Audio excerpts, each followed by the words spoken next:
Streaming documentaries with the database Films on Demand provides an excellent format for learning more about your topic and creating a well-rounded works cited page.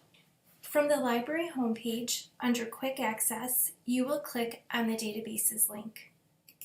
Click on F from the list and find Films on Demand. From home, you will be prompted to log in with your JJC username and password for access.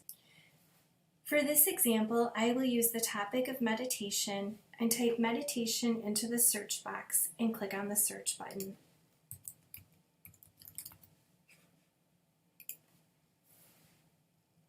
I come up with over 1,400 results. I can narrow further using these limiters here. If I look at this first video, you'll see it gives me the title and tells me it's a segment. It also gives me a little bit of information about the video. I can click on the play button, and from here I would be able to watch the video from my computer.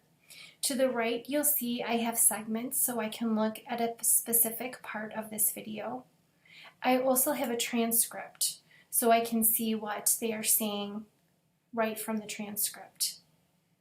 To cite this source, I would use the Cite the Video option, and I have either MLA or APA that I could use, and I can then copy and paste that into a works cited page. For more information, visit library.jjc.edu or contact librarian@jjc.edu.